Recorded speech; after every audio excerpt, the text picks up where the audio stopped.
जय श्री कृष्ण विद्यार्थी मित्रों, एकाउंट तरफ આપણે આગળ વધીએ છીએ। ચેપ્ટર નંબર 7 વિસર્જન। હવે આપણે વિસર્જનની આમનો કયા લેક્ચરની અંદર આપણે જોઈ હતી કે વિસર્જનની અંદર મિલકતો, દેવા અને જોગવાઈના ખાતા બંધ કરીને માલ મિલકત નિકાલ ખાતે લઈ જવામાં આવે છે। આપણે ભણી ગયા હતા વિસર્જનના ચેપ્ટરની અંદર મિલકતો, દેવા અને જોગવાઈઓના ખાતા બંધ કરીને આપણે માલ મિલકત નિકાલ ખાતે લઈ જઈએ છીએ એ વિશે આપણે અભ્યાસ કર્યો હતો। બરાબર છે। વિસર્જન એટલે શું? તો વિસર્જન એટલે પેઢીનો શું થાય છે? અંત થાય છે। બરાબર છે। હવે પેઢીનો અંત થતો હોય ત્યારે મિલકતો અને દેવાના ખાતા બંધ કરવા પડે। એટલે પહેલી એક વસ્તુ યાદ રાખજો કે વિસર્જનની જે પણ આમનોંધ હોય, ગઈ વખતે તમે આમનોંધ પાકી કરેલી જ છે એટલે તમને ખબર હશે, મિલકતો અને દેવા આવે તો સૌપ્રથમ કામ આપણે શું કરવાનું છે?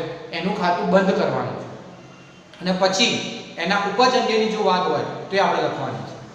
બરાબર છે। એટલે આ મગજમાં ક્લિયર હોવું જોઈએ કે વિસર્જનના ચેપ્ટરની અંદર સૌપ્રથમ આમનોંધમાં મિલકતો અને દેવાના ખાતા બંધ કરવાના હોય છે અને એને બંધ કરીને માલ મિલકત નિકાલ ખાતે લઈ જવાના હોય છે, જે આપણે બધાને ખબર છે। બરાબર। પ્લસ આપણે એ પણ યાદ રાખવાનું છે કે રોકડનું ખાતું એટલે કે બધી જ મિલકતોનું ખાતું બંધ કરવાનું હોય છે, પણ રોકડનું ખાતું બંધ કરવાનું હોતું નથી। આ મગજમાં ક્લિયર રાખજો। માલ મિલકત નિકાલ ખાતે તમામ મિલકતોના ખાતા બંધ થાય છે સિવાય કે રોકડ। બરાબર। અને દ્રશ્ય અને અદ્રશ્ય મિલકતનું પણ આપણને ખબર છે કે અદ્રશ્ય મિલકત અંગે કોઈ સૂચના ન હોય તો તેની રકમ ઉપજતી નથી તેમ માની, અને બાકીની જે કાયમી મિલકતો છે તેની ઉપજ અંગે કોઈ સૂચના ન હોય તો ચોપડી કિંમત ઉપજે છે તેમ માની, કે આપણે ભણી ગયા હતા અને નોંધ પણ લખાઈ હતી, જે તમે બધું વાંચેલું હશે। બરાબર છે। તો આજે આમનોંધ તરફ જઈએ છીએ। દાખલા નંબર 5, પહેલો વ્યવહાર। પહેલા વ્યવહારમાં તમને શું કીધું છે? પેઢીના વિસર્જન સમયે પાઘડીની ચોપડી કિંમત 56,000 છે, જેની કોઈ રકમ ઉપજતી નથી। એકદમ ધ્યાનથી વાંચજો, જેની કોઈ રકમ ઉપજતી નથી। પહેલા તમને શું કીધું છે? પેઢીના વિસર્જન સમયે પાઘડીની ચોપડી કિંમત 50,000 છે। હંમેશા વિસર્જનના ચેપ્ટરની અંદર મોટાભાગના દાખલામાં બે આમનોંધ આવે, પહેલું ખાતું બંધ કરવાની અને પછી ઉપજ અંગેની। બરાબર। તો જોઈએ, પેઢીના વિસર્જન સમયે પાઘડીની ચોપડી કિંમત 56,000 છે। ચોપડી કિંમત કેટલા રૂપિયા છે? 56,000 વિસર્જન વખતે। તો પાઘડી એ શું છે? પહેલા પ્રશ્ન પૂછો પોતાની જાતને, પાઘડી એ શું છે? મિલકત છે। બરાબર। એટલે પહેલું પાઘડીનું ખાતું આપણે શું કરવું પડશે? બંધ કરવું પડશે અને માલ મિલકત નિકાલ ખાતે લઈ જવું પડશે, કારણ કે વિસર્જન થાય ત્યારે મિલકતો અને દેવાના ખાતા બંધ કરવા પડે છે। અહીંયા લખ્યું છે પેઢીના વિસર્જન સમયે પાઘડીની ચોપડી કિંમત 56,000 છે, જેની કોઈ રકમ ઉપજતી નથી। તો પહેલું કામ આપણે પાઘડીનું ખાતું શું કરીશું? બંધ કરીશું। ચલો, પાઘડી એ શું છે? મિલકત છે। મિલકતની હંમેશા કઈ બાકી હોય? ઉધાર, પણ બંધ કરો તો જમા। આપણે સમજેલા છે, આમનોંધ પણ તમે કરેલી છે। એટલે આમનોંધ શું થશે? પાઘડીનું ખાતું બંધ કરવાની, માલ મિલકત નિકાલ ખાતે ઉધાર, તે પાઘડી ખાતે જમા। આમ જોવા જઈએ તો મિલકતોની ઉધાર બાકી, પણ વિસર્જન છે એટલે પાઘડીનું ખાતું આપણે શું કરવાનું છે? બંધ। ખાતું બંધ કરીએ એટલે પાઘડીની ઉધાર બાકી છે, પણ બંધ કરીએ એટલે શું થઈ જશે? જમા। તો આપણે પહેલી આમનોંધ થશે આમનોંધ નંબર 1। શું થશે? માલ મિલકત નિકાલ ખાતે ઉધાર,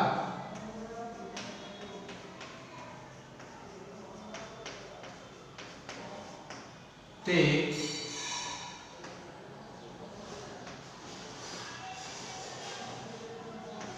પાઘડી ખાતે। બરાબર। કેટલા રૂપિયા? 56,000। તો અહીંયા લખી દઈશું 56,000। બરાબર। પહેલી આમનોંધ। અને બાબત લખવાની, પાઘડીનું ખાતું બંધ કરી માલ મિલકત નિકાલ ખાતે લઈ ગયા તેના। બોલો, પહેલી આમનોંધમાં ખબર પડી ગઈ? પેઢીના વિસર્જન સમયે પાઘડીની ચોપડી કિંમત 56,000 છે। તો પહેલું કામ શું કરવાનું? ચોપડે દર્શાવેલી છે એટલે પાઘડીનું ખાતું શું કરવાનું? માડી વાળવાનું, કારણ કે પાઘડી ચોપડે દર્શાવેલી છે। તો પાઘડીનું ખાતું બંધ કરવાનું છે, પાઘડીની ઉધાર બાકી, બંધ કરો તો જમા। એટલે માલ મિલકત નિકાલ ખાતે ઉધાર, તે પાઘડી ખાતે જમા। બાબત છે પાઘડીનું ખાતું બંધ કરી માલ મિલકત નિકાલ ખાતે લઈ ગયા તેના। હવે આ જે આપણી પહેલી આમનોંધ છે એમાં પહેલી, હવે સેકન્ડ।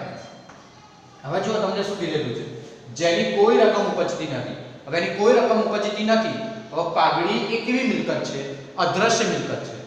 અદ્રશ્ય મિલકતની ઉપજ અંગે કોઈ સૂચના ન હોય તો તેની રકમ ઉપજતી નથી તેમ માનવું, અને બાકીની જે કાયમી મિલકતો છે તેની ઉપજ અંગે કોઈ સૂચના ન હોય તો ચોપડે કિંમત ઉપજે છે તેવું માનવું. તો પાઘડી અદ્રશ્ય મિલકત છે, તેની ઉપજ અંગે કોઈ સૂચના નથી, તેનો મતલબ આની રકમ ઉપજતી નથી. ત્યાં નોંધ લખી દેવાની કે ભાઈ પાઘડીની ઉપજ અંગે કોઈ સૂચના નથી, કોઈ સૂચના નથી, તેથી તેની કોઈ રકમ ઉપજતી નથી. પૂર બસ લખી દેવાનું કે ભાઈ પાઘડીની ઉપજ અંગે કોઈ સૂચના નથી, તેથી તેની કોઈ રકમ ઉપજતી નથી. બોલો, ખબર પડી જાય? ક્લિયર? બે અંગત આવી પહેલાની અંદર. પહેલું પાઘડીનું ખાતું બંધ કરવાનું અને બીજી અંગ ઉપજ અંગે પણ ઉપજતી નથી એટલે નોંધ લખી દીધી કે પાઘડીની ઉપજ અંગે કોઈ સૂચના નથી, તેથી તેની કોઈ રકમ ઉપજતી નથી. ક્લિયર? એ જ રીતે હવે આગળ વધીએ છીએ. સેકન્ડ આંકડો.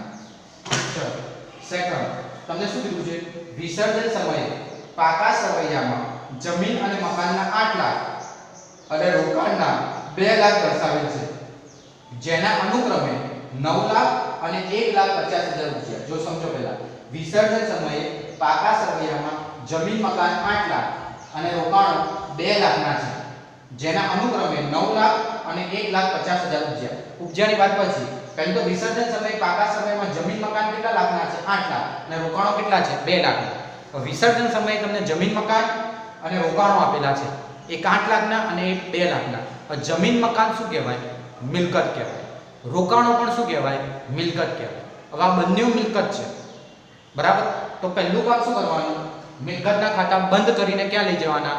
માલ મિલકત નિકાલ ખાતે. બેટા યાદ રાખજો, આ ચેપ્ટરની અંદર જ્યારે આમનો લખીએ ત્યારે ફરજિયાત એક ખાતું માલ મિલકત નિકાલ ખાતાનું હોય, આ યાદ રાખવાનું. હવે તમને કીધું છે વિસર્જન સમયે પાકા સરવૈયામાં જમીન મકાનના 8 લાખ અને રોકાણોના 2 લાખ દર્શાવેલા છે. તો જમીન મકાનના 8 લાખ, રોકાણોના 2 લાખ આ દર્શાવેલા છે. તો પહેલું આપણે જમીન મકાન અને રોકાણોનું ખાતું શું કરવું પડે? બંધ કરવું પડે. જમીન મકાન અને રોકાણો શું છે? મિલકત છે. મિલકતોની કઈ બાકી હોય? ઉધાર બાકી હોય. પણ ખાતું બંધ કરીએ તે શું થઈ જાય? જમા થઈ જાય. તો આપણે આમનો શું થશે? બીજાની પહેલી શું થશે? જમીન મકાન ખાતે માલ મિલકત નિકાલ ખાતે ઉધાર, કારણ કે મિલકત છે.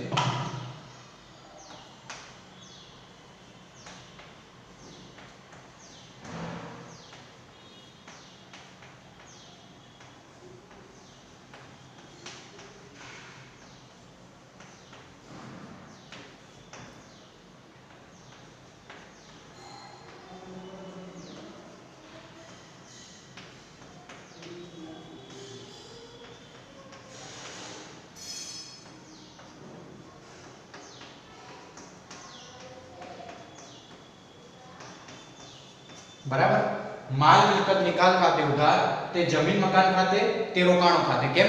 મિલકતોની ઉધાર બાકી, બંધ કરો તો શું થઈ જાય? જમા. તો ઉધાર પણ થશે માલ મિલકત નિકાલ ખાતે. જમીન મકાન કેટલા રૂપિયાના છે? 8 લાખના. તો અહીંયા લખી દો 8 લાખ. રોકાણો કેટલાના છે? 2 લાખ. તો રોકાણોની કિંમત લખી દો 2 લાખ. બોલો, ખબર પડી ગઈ? જમીન મકાન 8 લાખ છે, રોકાણો કેટલા છે? 2 લાખ. જો વિસર્જન સમયે પાકા સરવૈયામાં જમીન મકાન 8 લાખ અને રોકાણોના 2 લાખ છે, તો 8 લાખ અને 2 લાખ જમીન મકાન અને રોકાણોનું ખાતું બંધ કરી દીધું. બરાબર છે? હવે આમનો તો નિયમ છે જેટલું ઉધાર થાય એટલું જમા થાય. તો જમા કેટલું થયું? 10 લાખ. તો ઉધાર પણ કેટલું થશે? 10 લાખ. બોલો, ક્લિયર? પછી બાબત છે જમીન મકાન અને રોકાણોનું ખાતું બંધ કરી માલ મિલકત નિકાલ ખાતે લઈ ગયા તેના. કોઈ તકલીફ પહેલી આમનોધમાં શું લખવાનું? બાબત જેમાં જમીન મકાન અને રોકાણોનું ખાતું બંધ કરી માલ મિલકત નિકાલ ખાતે લઈ ગયા તેના. જમીન મકાનની કિંમત આપેલી છે, રોકાણોની આપેલી છે, એટલે ટોટલ 8 ને 2 10 લાખ ક્યાં જશે? માલ મિલકત નિકાલ ખાતે. હવે આગળ વાંચો. જેના અનુક્રમે 9 લાખ અને 1,50,000 રૂપિયા ઉપજ્યા. જેના અનુક્રમે કેટલા ઉપજ્યા? 9 લાખ અને 1,50,000 ઉપજ્યા એટલે રોકડ આવે છે. 11મું ધોરણ યાદ કરો. રોકડ આવે તો ઉધાર, ઉપજ્યા એટલે રોકડ આવે છે, આવે તો ઉધાર. તો આપણે બીજી આમનો શું થશે? રોકડ ખાતે ઉધાર તે માલ મિલકત નિકાલ ખાતે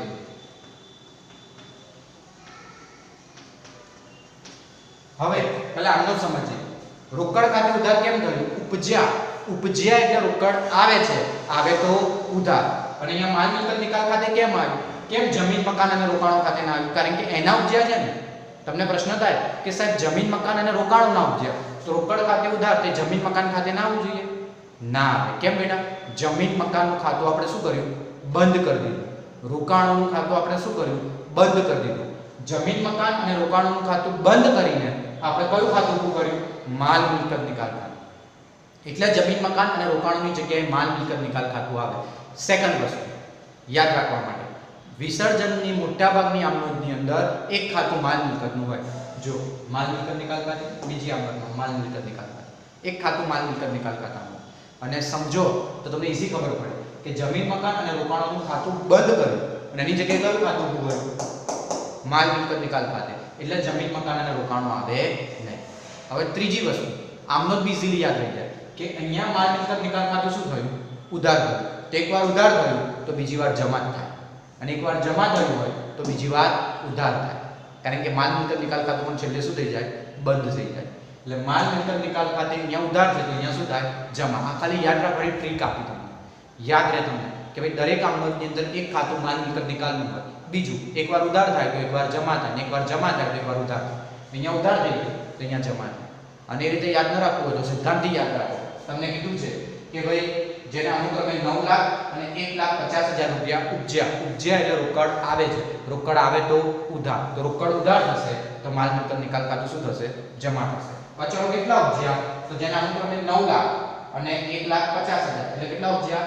10,50,000. અહીંયા લખી દો 10,50,000.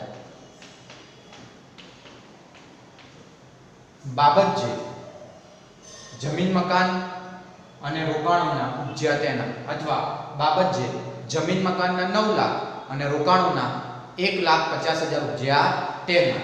બરાબર છે? ક્લિયર? તો ફરી એકવાર સમજી લઈએ. વિસર્જન સમયે પાકા સરવૈયામાં જમીન મકાનના 8 લાખ અને રોકાણોના 2 લાખ દર્શાવેલા છે. જમીન મકાન અને રોકાણો મિલકત છે. મિલકતની ઉધાર બાકી બંધ કરો તો જમા થઈ જાય. અને બરાબર એટલે ઉધાર કોણ થશે? માલ મિલકત નિકાલ ખાતું. અને ઉપજ્યા એટલે રોકડ આવે છે, રોકડ ખાતે ઉધાર તે માલ મિલકત નિકાલ ખાતે. અને એમની માલ મિલકત નિકાલ ખાતું ઉધાર થયું તો હવે જમા થાય. અને આ બે ખાતા બંધ થઈ ગયા એટલે ફરી નીચે આવે નહીં. બોલો યાદ રહી જાય? ક્લિયર? હવે આગળ છેલ્લી આમનોંધ જે ખૂબ જ મહત્વની છે.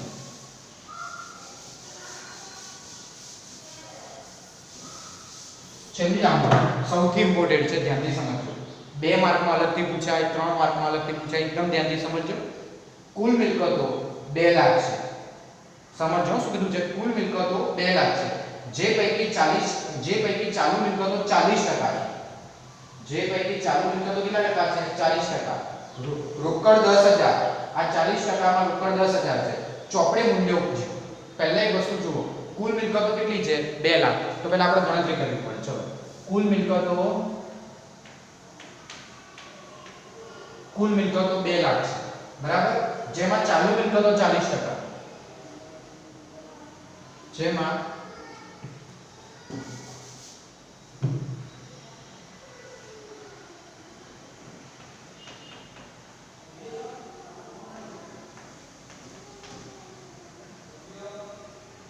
બરાબર, જેમાં ચાલુ મિલકતો કેટલા ટકા કીધી છે? 40%. તો બેટા ચાલુ મિલકતો 40% હોય,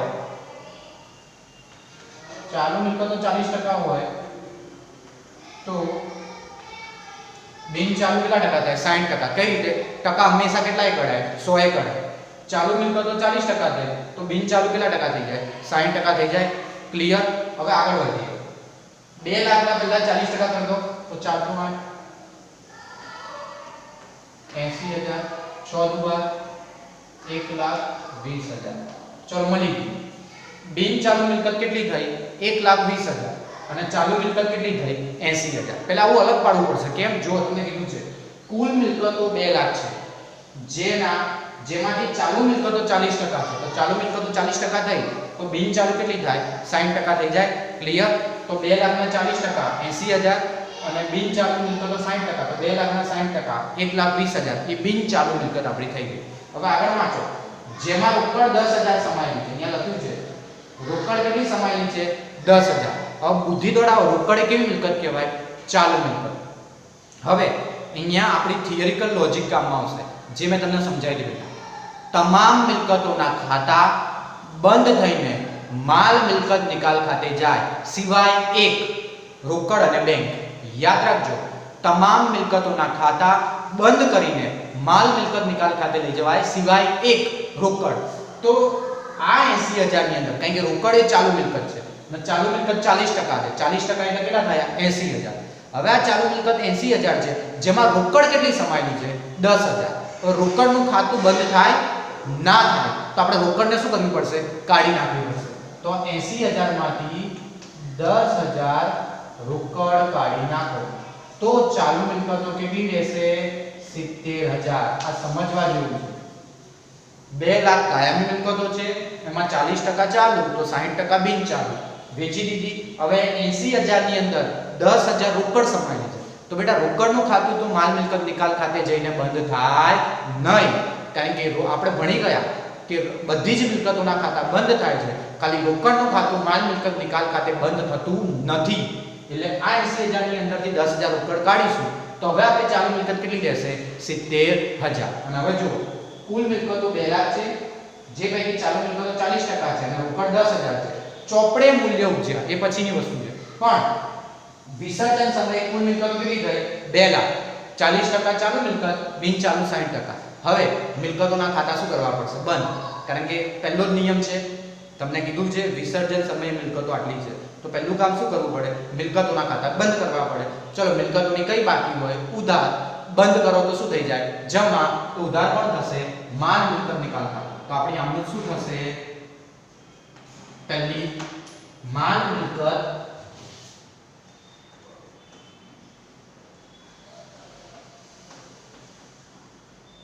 निकाल खाते उधार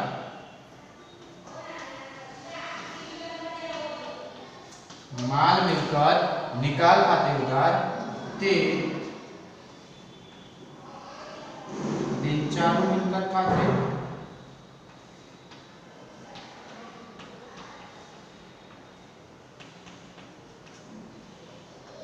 ते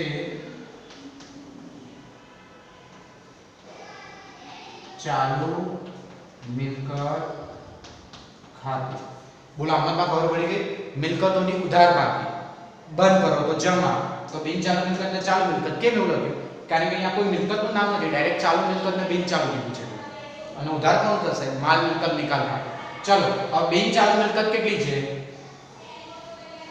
1,20,000 અહીંયા લખી દો 1,20,000 ચાલુ મિલકત કેટલી છે 80,000 પણ ચાલુ મિલકતની અંદર બધી જ મિલકતોના ખાતા બંધ થાય સિવાય રોકડનું ખાતું બંધ કરીને માલ મિલકત નિકાલ ખાતે લઈ જવાતું નથી એટલે આપણે રોકડ કાઢી નાખી તો હવે ચાલુ મિલકત કેટલી રહી 70,000 અહીંયા લખી દો 70,000 આ વાત સમજજો રોકડનું ખાતું બંધ થતું નથી એટલે કાઢી દીધું એટલે 70,000 હવે આ બેનો સરવાળો કરી દઈશું એટલે કેટલા થશે 1,20 ને 70